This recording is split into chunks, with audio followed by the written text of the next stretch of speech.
Shalom, shalom, people of God. And once again, thank you very much for welcoming us into your life and in this season and with this third part of our exhortation about leaning and relying, depending on the Holy Spirit. I believe that this two first part has really encouraged you to, to value the presence of the Holy Spirit in your life. Before going any further, let's just start with a word of prayer. Father, you are God and there is no other God but you, Lord. Lord, I am so grateful and thankful for your love and your mercy, for everything that you are doing, Lord, in our life, oh God. And thank you, Lord, for this time that you have given us, oh God, that, Lord, you want to touch and heal, Lord, and you want to deliver, oh Lord, Most High God, my brothers and sisters, oh Lord, Most High God, who are listening to me right now, watching this video. Father, I pray, may you, God, bless them with understanding, oh Lord, Most High God, that they may understand, oh God, what is your will for them in this season or in their life, oh God. Let your word build, let your word encourage, let your word sustain, let your word strengthen, oh Lord, Most High God, and let your word give life to whatsoever thing which was dying, oh God, for the glory and honor of your name alone. In the name of Christ, Jesus, I pray. Amen. Amen. So, as I was saying, so now that this is the third part of our series of relying on the Holy Spirit, the third and the last part. And in the first part, I was just telling you how. We need to depend on the Holy Spirit, for He is the helper that God has given us. God has given us Him because He knew that we will be in need, that we need Him to succeed in whatsoever duty that God is giving us. So in the second part, I just encourage us to know that our body is the temple of the Holy Spirit. So for us to know that our God is the temple of the Holy Spirit, is very important for you to know that you are not your own, that your body belongs to Jesus. Your body belongs to the Holy Spirit, for your body is a temple of the Holy Spirit. And that's how we went through the first and second part. And this third part, I just want to tell you, I will start with this verse so that you can understand where we are going. And this is from Luke chapter 11, verse 13. And the Bible says, if you then who are evil know how to give good things, good gift to your children, how much more will your Father, how much more will the Heavenly Father give the Holy Spirit to those who ask Him? Give the Holy Spirit to those who ask Him, which means that for you to receive the Holy Spirit, you have to ask. You have to ask God of the Holy Spirit. You can ask. You can ask God for the Holy Spirit. This is very important, people of God. Yes, that now that you know that the Holy Spirit is the helper, He is there to help you. Now that you know that your body is a temple of the Holy Spirit, now you can move on and say, Father, you go down to your knees, you humble yourself before the Lord and say, Father, I pray in the name of Christ Jesus. Lord, I need your Spirit, the Holy Spirit. I don't want to go on with my life without the Holy Spirit. I don't want to do things on my own, but I want to rely on your Spirit. I want to rely on the helper that you have given me, oh God, to help me bear fruit, to help me in this life, oh God, that I will be presented to you, Lord, as a good and living sacrifice, oh Lord, Most High God. Lord, I pray in the name of Jesus, Father, I need your Spirit, the Holy Spirit. Oh Abba, fill me. Fill me with your Spirit. Baptize me, Lord, with your Spirit. I need your Spirit so that I may fulfill your purpose in my life. In the name of Christ, I pray. Amen. So that will be the prayer. You just pray like that, asking God to give you the Holy Spirit. So it's very important that, because you can see that Jesus Christ, though many times he blew on the apostle and he said, receive the Holy Spirit. I think when he sent them, he told them that receive the Holy Spirit. So he blew on them and said, receive the Holy Spirit. So, but when he was going, when he's about to be taken into heaven, and the Lord told the disciple that don't leave. Wait until for the promise of the Father. Wait until for the promise of the Father, because it was very important for the coming of the Holy Spirit so that they can fulfill the work that God has given them. It was difficult and it's impossible for them to fulfill that work by themselves. That's why the Lord Jesus Christ said that just wait for the Spirit, wait for the Spirit, wait for the promises of the Father. That's how they've been there, and they were not waiting in vain. They were not waiting. They were waiting to receive. That I want you to understand. They were waiting to receive. Even as they were waiting, they were praying. They were in the upper room, 120 people in upper room waiting for the Holy Spirit. They were praying. They were waiting there. So that's why, you can see that they were waiting and praying, and the Holy Spirit asking and waiting for the promise of God to be manifested. And the Bible is saying that suddenly, suddenly something just happened. The Holy Spirit showed up. And when it was fire on their head, like the tongue of fire, and they were all on fire, they start to speak in tongues. So when the Holy Spirit come upon you, there is a manifestation. There will be a manifestation. So when the Holy Spirit came upon them, they start to speak in tongues. They were speaking in languages that other people could not understand. So people were at least understanding them in their own languages. So that's how powerful it was. So they spoke in tongues. They spoke in tongues. So it's very important. It's very important for you to desire the Holy Spirit. So you have to ask the Father to give you the Holy Spirit. You have to ask. And it's very important. The Lord Jesus Christ said that God, the Father will give the Holy Spirit to them that ask Him. To them that ask Him. Let me read it again. The Bible says this: if you then who are evil know how to give good gifts to your children, how much more will your heavenly Father give the Holy Spirit to those who ask Him? Give the Holy Spirit to those who ask Him. And the Lord Jesus Christ said that whatsoever thing you ask the Father in my name, it shall be given to you. And Mark 11:23-24, I say, when you pray, believe that you have received. So when you stand there to ask, believe that you have received, even as the Lord has spoken, that believe that you have received the Holy Spirit, and you will see the manifestation of the Holy Spirit in your life. It will come there, you start to speak in tongue. I don't know how it will look like. The manifestation of the Holy Spirit depends how the Holy Spirit is something that depends on the Holy Spirit alone. He will just manifest Himself, and most of the people in the Bible, when the Holy Spirit came upon them, they spoke in tongue. Most of the case, they spoke in tongue and prophesied. So this is something that's why you can see sometimes in church, someone when he's baptized in the Holy Spirit, he just start to speak in tongues and things like that. So it's very important. But I know that some of you right out there, you're just thinking, man, I know that the Holy Spirit is a helper, is the helper given by God, and is the helper given by God. I know that I'm the temple of the Holy Spirit, but I don't want to be weird. Yes, you are right. Sometimes people who are filled with the Holy Spirit, they really act very weird. They overacting. They are just overacting things. Sometimes. I'm not saying all the time, but I'm saying sometimes people are just overacting things at the point that they start even to scare other people. To come to the whole to desire the Holy Spirit because I don't want to receive the Holy Spirit because I don't want to be weird like that brother. I don't want to be weird that guy is acting very weird. So let me tell you, the Holy Spirit will not cause you to act very weird. It's just when the Holy Spirit will come upon you, there will be a difference. There will be something different. The Bible says what? In the past, when the Saul, the king, when he met the gathering of the prophet, and the Bible said that the Spirit of the Lord came upon him, and he prophesied.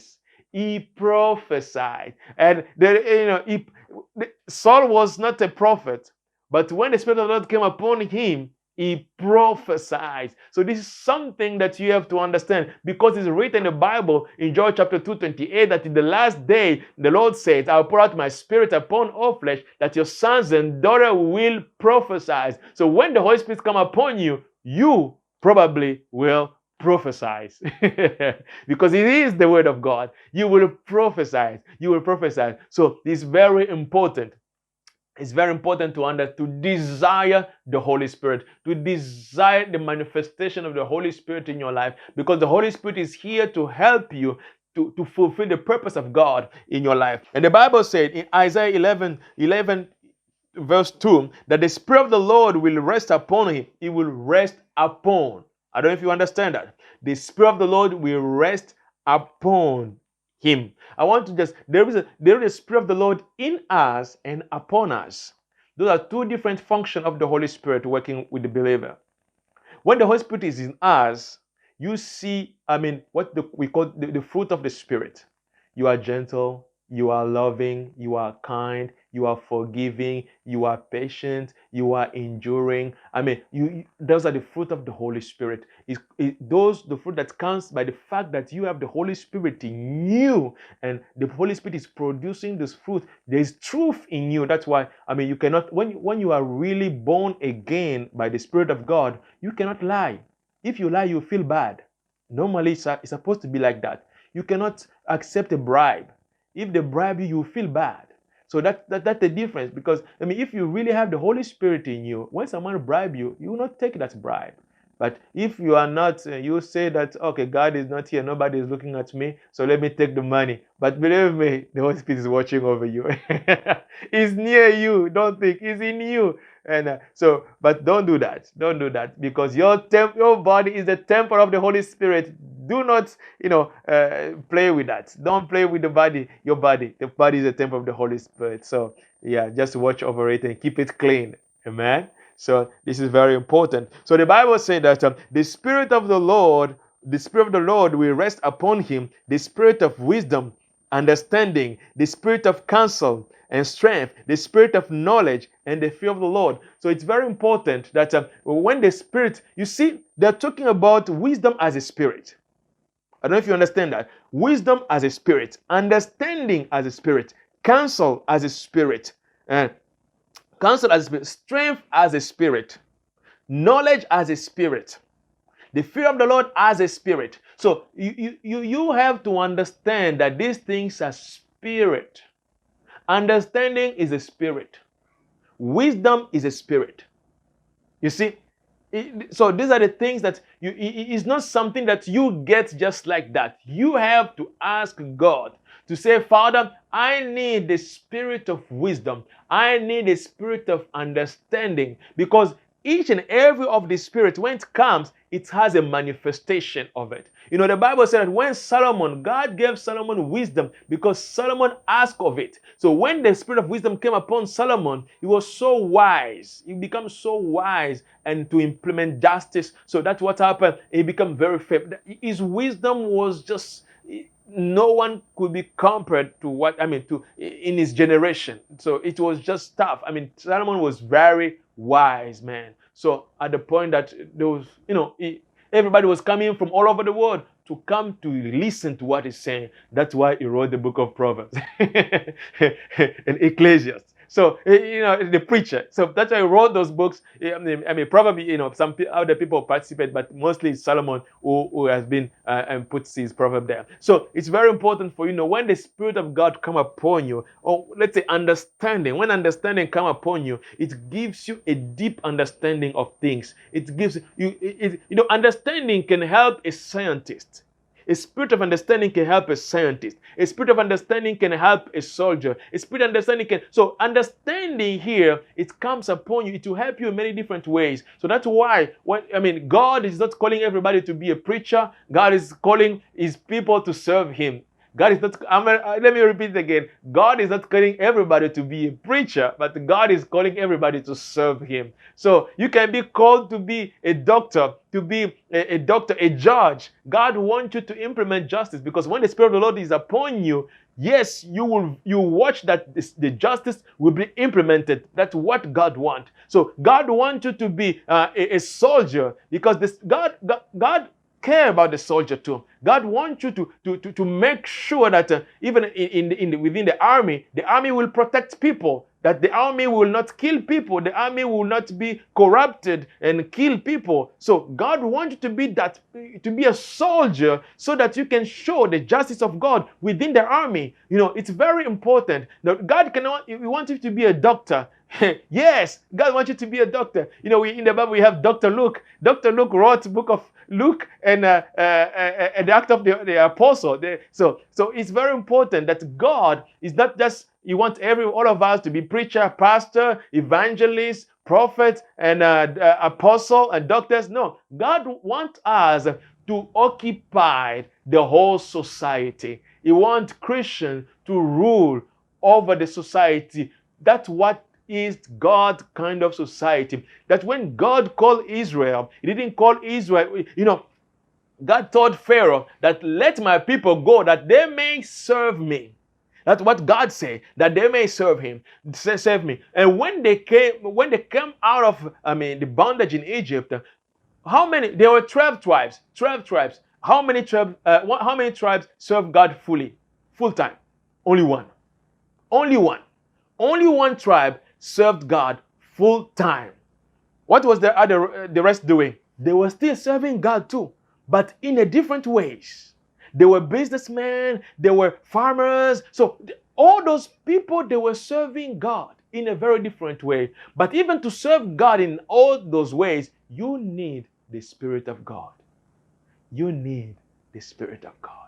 So this is very important, people of God, that you need to desire the Spirit of God to help you in this time. Because right now people are worrying about what is my life, what is my future, what's going to happen to me. Now we are in a crisis. No, this is not time for you to complain, to cry. It's time for you to sit down and take a paper, sit down, go into your closet, start to pray. Say, Lord, this is the time of crisis. I've lost my job now. I don't know how to provide to my family. Lord, may you, God, give me understanding or give me an idea. Lord, just help me. I need your help. Holy Spirit, you are the helper. I need your help. Not only to be to be blessed to receive myself, but I want to become a blessing to others. I want to become that person. Yes, I've been an employee, but I want to become an employer too. So to help others, those who have been also laid off. Yes, and God will give you an idea and you become an employer, an entrepreneur,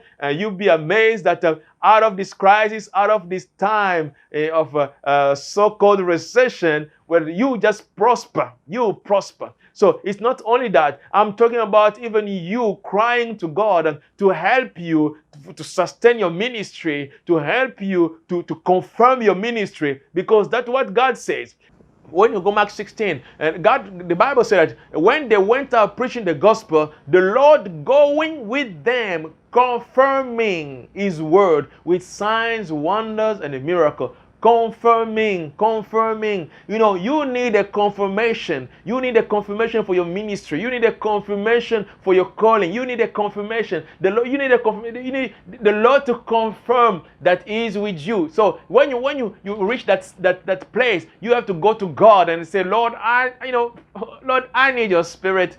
I cannot go on my own. I need your power to come and confirm this ministry. Yes, that's why the Lord Jesus Christ Himself, He didn't go out until He was filled with the Holy Spirit. Until He was baptized and filled with the Holy Spirit, that's when He started His ministry. He spent like 30 years of His life. He grew up. He never done anything. He was just a carpenter. But when the time came, He was filled with the Holy Spirit. His story changed. People start to call Him Rabbi. They start to call Him Rabbi. No, at that time, no one again called Him carpenter, and no one didn't come and say, "Look, oh Jesus, oh you know what? Can you make a coffin for my son? Or can you make a bed for me?" No one came with such kind of thing. People were coming and say, "Oh, we want to be healed. Can you lay?" Nobody came and asked for Him to make a wardrobe or asked for Him to make a chair. No, because He was no longer a carpenter. He became the Rabbi, the healer, the Messiah. Yes, that's what He became. So that's why they were the prophet. That's why when they came, they were asking for help. Help me to do this. And Jesus Christ said that I am going, but I'm not leaving you alone. I will send another helper like me. Like me, another helper. And the Holy Spirit is that helper. So people of God, do you really want to run in this life with your own strength? Do you really want to do all these things with your own strength? Don't you want to use the help near you? There is help waiting for you. That's why the Bible says there is a help waiting for you. This is Isaiah 42, verse 1. Behold my servant, whom I uphold, my chosen one, whom my soul delights. I have put my spirit upon him. He will bring forth justice to the nation. I put my spirit upon him. The Holy Spirit. If you want to serve God in honesty, in justice, in whatsoever field, in your business, you need the Holy Spirit. You need the Holy Spirit. Not only the pastor, not only the prophet, not only the evangelist, even you in your business, even you the judge, even you the lawyer, even you the policeman, even you the politician, you need the Holy Spirit. And the question is, how will I get the Holy Spirit?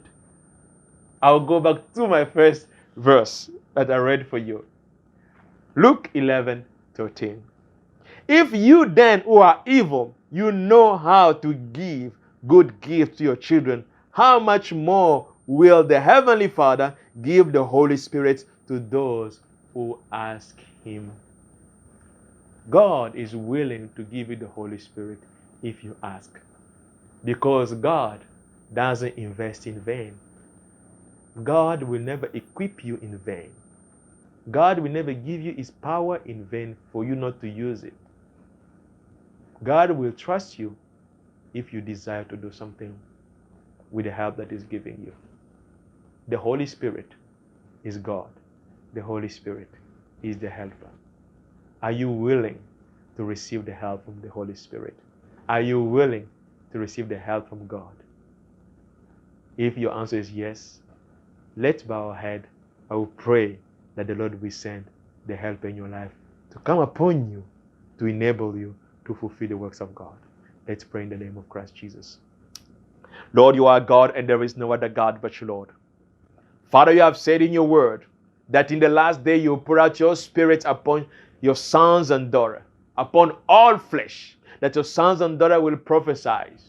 Lord, I pray in the name of Christ Jesus that now, oh God, let your powerful and mighty hands come upon my brother and my sister, Lord, as they are watching and watching this video, oh God. May they be baptized right now with your spirit, oh God, even as they have bowed their heads, oh God. Lord, touch them, oh Lord Most High God, with your powerful and mighty hands, oh God. For I know that your hand is not short to touch them where they are right now and they are watching. That your ears are not hard to hear my prayer right now. Holy Spirit, I pray, may you baptize them right now with the fire. May you empower them right now, oh God, that they may rise and shine. As your word says, for the creation I wait for the revelation of the sons of God, that they may be revealed to the world, that they may show forth your glory, oh God, to the world. Father, you are God and there is no other God but you, Lord. Father, thank you. Thank you for touching them, oh God. Thank you for baptizing them with your fire, oh God. Thank you, O Lord Most High God, for making them become fruitful for your kingdom, O Lord Most High God, that they may shine forth your glory, your justice unto the end of the earth. Lord, I pray that you use them to be a testimony to many, to be a testimony to all those who are expecting and waiting and relying on the Holy Spirit. In the name of Christ, we pray. Amen. Thank you. God bless you. Shalom. Thank you, brothers and sisters, and thank you for watching this YouTube video. And I pray and believe in God that this has been a blessing to you.